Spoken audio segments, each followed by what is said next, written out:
Hey folks, Doug Blake with Body Design University. In today's video, I want to talk to you about heart rate training. Now, some of you, if you're already doing cardiorespiratory training, you probably know this as zone training. And I just want to give you a little help here on understanding exactly what zone heart rate type training is all about. And I'm going to pull up a little whiteboard so I can show you a little bit about this. The whole concept of heart rate training is really based on the concept of efficiency, effectiveness, of course, but efficiency. And the whole point of heart rates, or using your heart rate as a measure of how you should be training from a cardiorespiratory perspective, is really important when you're trying to help individuals to maximize their time and get the benefits that they should be getting from their cardiorespiratory training. And just kind of as an aside, you can use this same type of training scenario using resistance.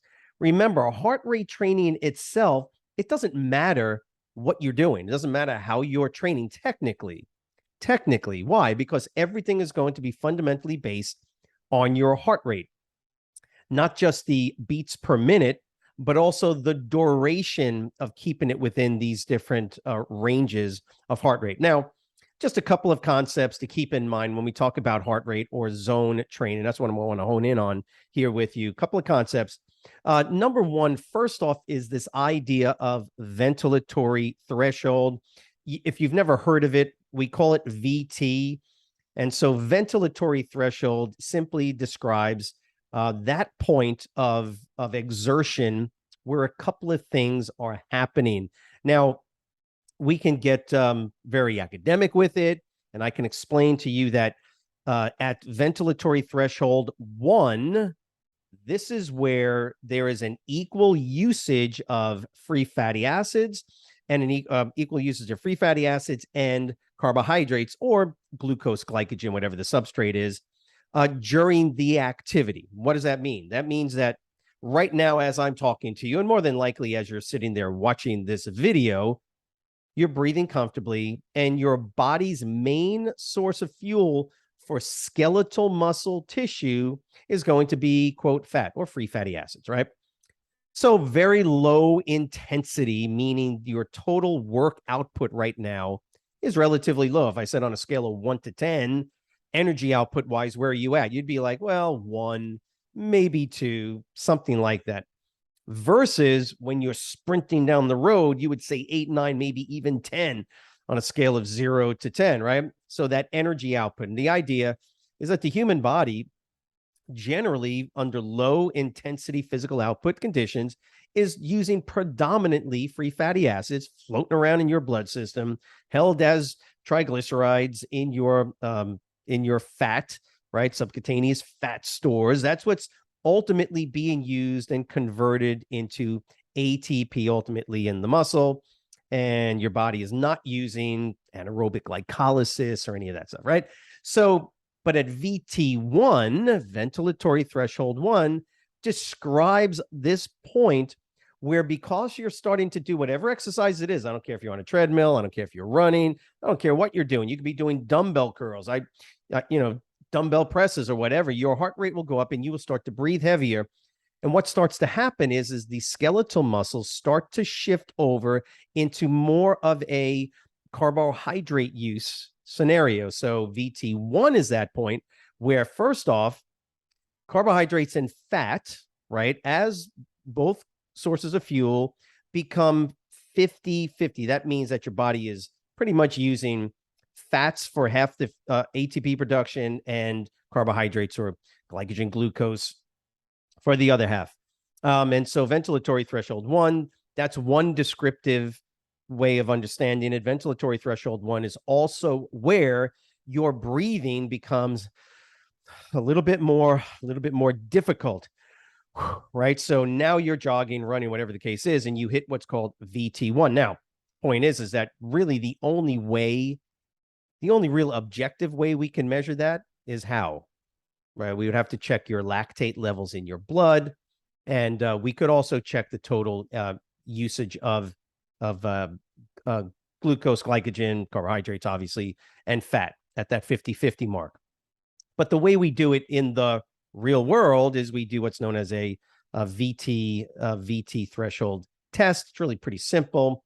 Get somebody to start exercising, and as soon as they go from talking comfortably like I'm doing with you right now, as soon as you go from this to, okay, it's not as comfortable to do this, and yeah, I'm starting to feel a little bit winded. It's not that hard, but I got to take a breath every couple of words. At that point, you can imagine you're watching somebody. At that point, you would measure their heart rate, and you would say, that's interesting. You're starting to breathe a little bit harder. It's getting uncomfortable to talk, whatever that means. It's a little subjective, right? And it just so happens that now, when that happened, I measured your heart rate and it was 120 beats per minute, 105 beats per minute. That's how we do this. It's a relatively subjective test, but it's actually, once you get good at it, you can get pretty close. And all you're doing is you are defining that changeover point where an individual can't breathe comfortably any longer while they're exercising. We see 50-50 use of fats and carbohydrates. You simply get the heart rate at that point. This is why it's heart rate training. You get the heart rate at that point, and now you know the crossover point. And what we do is we take this. Well, let me get rid of this. What we do is we take that number. Now, I hope that makes sense. I'm simply trying to define this crossover point in heart rate, right? Where I can say, okay, below this threshold, right, at VT1, below this threshold, I can breathe comfortably, and my heart rate is below, I'll just use the number, well, we'll just say 100 beats per minute. So for this one individual, you did what I said, you got them, and you go, he's starting to breathe heavy. Okay, got it. Well, what's your heart rate? 100 beats per minute. Okay, great. 100 beats per minute.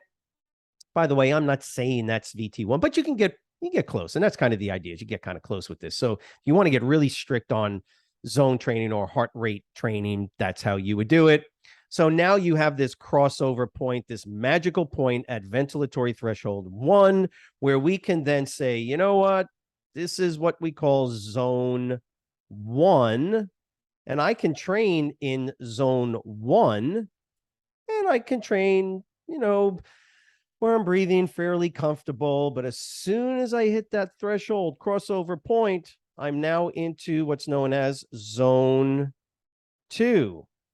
And zone 2 simply defines those heart rates that are above, in this case, like 100 beats per minute. But that's not the end of the story. Technically, what we would really like to do, and you have to do it with an athlete, with the average client, maybe not. Now you got to define the end point of zone 2. What is that one? What is that heart rate? Well, we also know that there's a point where if you keep increasing the intensity of your training and your heart rate continues to rise, you're going to get to another crossover point, a magical threshold, physiologically, of course. This magical threshold that we call not VT1, but VT2. Okay, and what is VT2? Sometimes you'll hear it referred to as the anaerobic threshold. There's a number of lactate thresholds, a couple of terms we use. Don't worry about that so much. The way we test for this, and this is why we generally don't do it with average clients who are not fit from a cardiorespiratory perspective. The idea here is that at VT2, you really can't talk more than a word in between your breathing. How do you determine that? Again, the technical way we would do it is we would measure an individual's blood lactate levels. You ain't doing that with your average client, obviously. So if you do have somebody that's fit and you actually do want to determine VT2 and do the true zone training type of programming, generally what I do is I wait for them to breathe to the point where as soon as they are breathing really hard, then they can't see what I'm doing. I can't even get a word. I can get maybe a word. And then I kind of get that, I kind of gauge where that is at. At that point where they literally cannot get more than a word, but they can still continue exercising, I'm pretty close. Okay. It's not going to be perfect, but I can get pretty close. Let's just say, for the sake of argument, that's at 100 and I don't know, 60 beats per minute.